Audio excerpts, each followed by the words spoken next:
Mes chers amis, les nouvelles sont là. Les nouvelles peuvent être bonnes pour certaines, malheureuses pour d'autres personnes. Alors, l'Europe est prête à humilier Tshisekedi. L'Europe est prête à humilier Tshisekedi. Le dialogue bloqué, la répression documentée, la RDC au bord du chaos.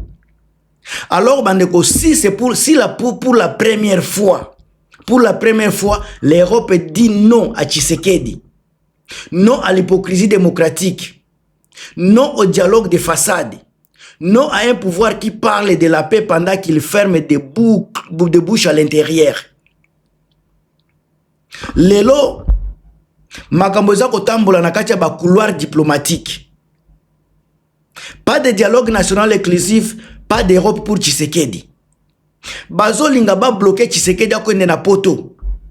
Europe balingi ba pesa Tshisekedi punition. Soki asali dialogue inclusif ete akokoma susu na poto te akozala personne non ingrata na poto. Ba information ebele to mona kana ba réseaux sociaux na ba caméra ezalaka vraiment information ya mise à scène pour na ko calmer population, pour na ko calmer ba militant, pour na ko pesa bino kaka oyo bango baza koloba. Mais sima ya ba caméra ezana makambo ebele ele kaka.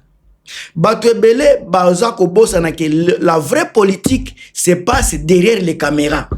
Yango sikanga naza ko pesa bino oyo naza ko zwa sima ya ba caméra, libanda ya ba caméra. Oyo batu baza incapable ko pesa bino te, yango nga naza ko memela bino. Bande ko bo serrer vos sentir parce que toza ko loba ba vérité oyo batu bazo koka koyebisa bino te. Ce n'est pas une rumeur, na minute ce n'est pas une rumeur, mais ça conséquence logique. Alors ce qui makambo et comme le Tshisekedi, ça ne sera pas un accident, mais ça sera le résultat d'une gouvernance qui a méthodiquement détruit la confiance à l'intérieur comme à l'extérieur. Donc makambo za ko kende na ndenge ya mabe. Botali na makambo kende ki na Davos ndenge ba humilier ke Tshisekedi. Humilier. Na France ba yambiye sa tapis rouge. Bazako yambaye neti kaka camarade sikan. Bazako balongoli eta ya ko yambaye atake président. Bakomi ko yambaye kaka pona soni. Tshisekedi akomi ko forcer ba visite. Alors lelo nazako yebisa bino eza rimere lisusu te. Lelo toza ko solola. Nazako pesa bino ba vérité, nazako pesa bino ba fait. Oyo eza makambo ya ba opinion te, ayo eza ba fait. Nazako pesa bino ba rapport, ba décision documentée d'un pouvoir qui a choisi la force au lieu de dialogue. Makambo ebele ezo salema. Makambo ya boye salema na batu ebele. Kaka Tshisekedi te, na batu ebele. Alors, pourquoi, encore une fois, pourquoi Europe, soit communauté internationale, bon, kende quoi visager geste ya boye à un président? Pourquoi baza kokoma na niveau wana? Mais ben, o ezamba la liboso basala yango te na ba président ebele basuka kamabe. Encore une fois na esala ki émission te babiloko nyoso Tshisekedi atia libanda bako gelé yango kala mingi te bako gelé o eza déjà na États-Unis o eza ba plainte wana bo pesa ngo boko pesa nga réseau e kozala gelé Tshisekedi akolela parce que tango ba porter plainte o nyoso eza kuna ba 4 milliards wana e kobimate parce que kozala na kati ya enquête sikatango bako yeba kezaba bien malaki wana ba gelaka yango. Bako gelé yango Tshisekedi na mouvement na mobima na ba proche na ye bako regretter likambo wana. Alors tokota na muzino to détailler makambo oyo ngai na moni sima ya ba caméra. Alors bandeko, pourquoi Europe baza ko envisager geste boya ko bloquer Tshisekedi akota na Schengen te soki makambo ya dialogue national inclusif et ça limité. Ba fait tangible encore une fois ezawana. Ce qui dialogue national inclusif est bloqué, balobie kozala eloko fait moko volontaire à Tshisekedi. Alors, fait tangible les aliwana. Absence de cadre de dialogue inclusif reconnu par l'opposition significative, la société civile indépendante, plusieurs confessions religieuses bandeko, yango baza kolobela. Alors, précédent des concertations politiques sans effet qui sont contraignantes, perçues comme unilatérales, alors balobi lisusu, refus implicite d'une médiation crédible et neutre, ça va causer beaucoup de choses. Lecture européen et la lecture congolais. Lecture à communauté internationale et la lecture ya IDPST.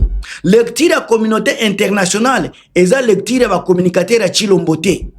Selo bino batu ya Chilombo, Tshisekedi Chilombo bakoya koloba nini? Est-ce que bakoya ko contredire makambo na bango ya bamiyibi? Jamais. Mais lecture ya batu ya Libanda o baza sima ya ba caméra eza mususu. Lecture na bango eza boye. Sans dialogue réel, il n'y a pas de stabilité durable en RDC. Balobi encore une fois, sans stabilité, non-partenariat devient risqué. Non-partenariat devient risqué. Balobi ango ngaïté. Alors, une répression politique par rapport à une répression politique par rapport à Kobima, mais ba opinion ezalité. Ba poya bo ezalaka ba poya moko très central tant baza ko lobela ba répression politique. Eza biloko moka ko sakana nangote. Encore ba source publique pe concordate eza ko lobela yango. Tant baza ko lobela ba source publique pe concordate. Bozo kan seza ba source ya ba IDPS. Bozo kan seza ba source soki ya ba Kabuya. O eza makambo ya ba communicateur ya Chilombote. A tozolobela ba ONG internationale de défense des droits de l'homme. Toza kolobela ba rapport d'observateurs électoraux. Tango Tshisekedi alobaki azwaki ba machine à voter. Ba machine à voler balobela ki yango élection ekendeki pona une semaine. O eza contre constitution mboka na biso. Et comme kobima communiqué d'organisations congolaises qui sont reconnues. Nyoso bazako batuana nyoso bazako bimisa. Banini ba documentation o ezako lakisa o ezako publier ba répression politique na mboka na biso. Ba rapport ezali wana. Ba rapport eza wana eza makamba ki opinion na te. Awa tozolobela ba rapport o ezako bloquer Tshisekedi. O ezako comme ça Tshisekedi lokola baba nazolobela ba rapport. Awa eza makambo ya ki communauté te. Nazolobela makambo ya Libanda. Un éveillé, un patriote ya solo, ou ezako tala mbok politique ya mboka na biso sans émotion. À comprendre de quoi je parle. Alors, tous on a un constat, tous on a un constat récurrent. Il y en a tellement trop. Mais na ko memanyo so awate parce que pour na ko sauver temps. Mais une chose est vraie. Toza Mutambaza na prison par exemple. Costa Mutambaza na prison, arrestation d'opposants sans procédure transparente. Toza na mwana oyo soki nani Jonathan soki ono soki nani. Toza na ba maîtrisable, ba généraux baza ebele. Combien de politiciens lelo kaka oyo ndeko na biso cette kikuni menacé na niveau ya Belgique. Azaye mon côté, tout le monde a makambo ba pero. Donc makambo on naza koloba, eza documenté, eza na ba preuve, naza ko kosate. Alors ba restriction ya ba manifestation pacifique na capitale.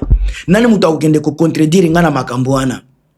Tozana ba pression na Congo sur les journalistes, les lanceurs d'alerte, les activistes civiques, bango tout baza sous ba pression.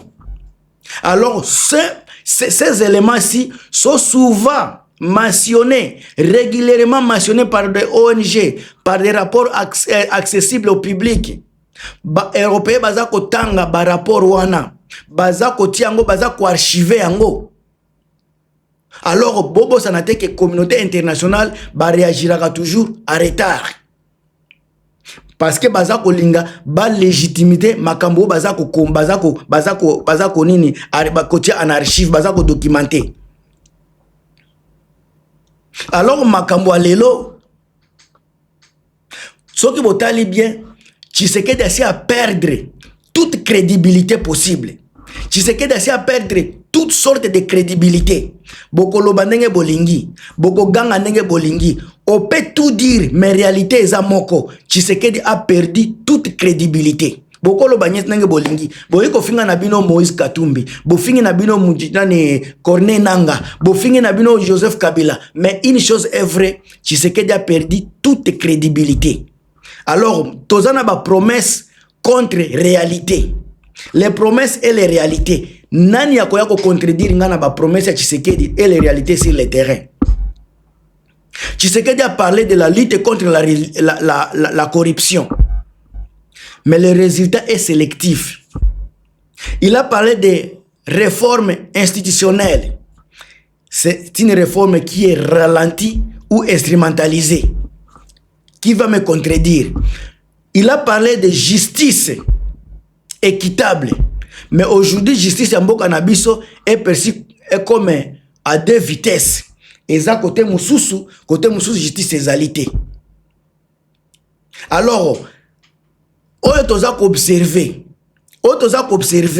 Ba alliés à Tshisekedi, bango tout baza protégé. Les alliés de Tshisekedi sont protégés.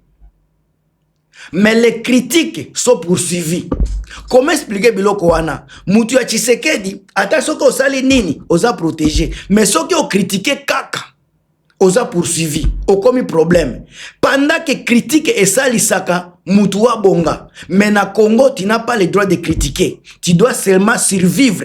Tu dois suivre les lois. Donc on est devenu dans un état de la jungle, de dictature. Alors on a une communauté internationale. Ils ont déjà signé moko très rouge. Rouge écoute des amouké. Na communauté internationale beloko Tshisekedi aza kosala, ils ont signé moko tellement rouge. Alors les lotos omona instabilité juridique na mboka na biso. Les imprévisibilités politiques. Yangone toza ko vivre. Les risques de réputationnels. À tout moment, on a peur. Ozoye bate soki olali okolamuka ndenge nini. Parce que bazo kanga n'importe qui. Soki lelo kaka mutu aza na yo problème. Ata soki aza mutu aza kolangwa, ake kofunda obi koza mutu 1v3 kaka boye. Okokufa na yo kaka. Juste parce que mutu a accusé yo sans fondement, tu es déjà dans les problèmes. Ça c'est un pays otozo benga démocratique du Congo. Et bon ça bato bandi ko lobe la sécurité à l'est. Sécurité, oui, ça fait partie en Mboka na biso. C'est une crise politique avant d'être militaire. Mais Tshisekedi a fait cela contrairement. Alors, Bino Bobo Sanate que la communauté internationale connaît cela. Mais le régime a koboya ko admettre likambouana. Communauté internationale bayebi. Mais Tshisekedi a sala opposition na bango. Mais en réalité, nous n'avons pas absence de processus national. Bozo mona ba méfiance généralisée envers l'État et là comme sous faible cohésion populaire aux efforts militaires. Yangonde Tshisekedi azako prôner liboso. Alors, on ne gagne pas une guerre nationale avec des pays politiquement divisés. Un pays qui est politiquement divisé, pour gagner guerre nini. On doit être d'abord unis, on doit avoir d'abord une cohésion avant de gagner une guerre. Alors, sans dialogue inclusif, la rébellion va toujours prospérer. Attention qu'il lelo, 1v3 à Zongi. Et ça signe yakosi la té parce que bakozonga kalisusu parce que le problème sera toujours là. Deuxième loko, la population a toujours un doute parce que on ne comprend pas la politique de Tshisekedi. Un président qui n'a aucune vision, qui n'a aucun plan. Aza kotia population na kati ya doute. Na mini choyo état na biso eza un état isolé. Na ba réalité nyoso ezala sur le plan international ezala sur le plan national isolément. Alors ça ekozala jamais sanction contre la RDC mais un signal contre une méthode de gouvernance ya régime à Tshisekedi. Alors ça botali bien encore une fois, l'Europe ne demande pas l'impossible jamais. Mais elle demande ce que le peuple congolais réclame depuis les années. On doit parler, on doit écouter, on doit inclure la population.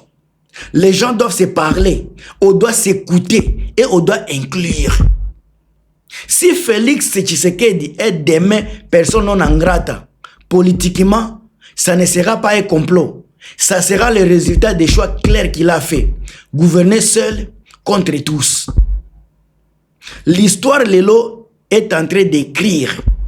Et cette fois-ci, l'histoire ne pardonnera pas. Bandeko botia ba commentaire na bino, bo partager botia ba j'aime. Gilmas Molobela peuple congolais. A plus.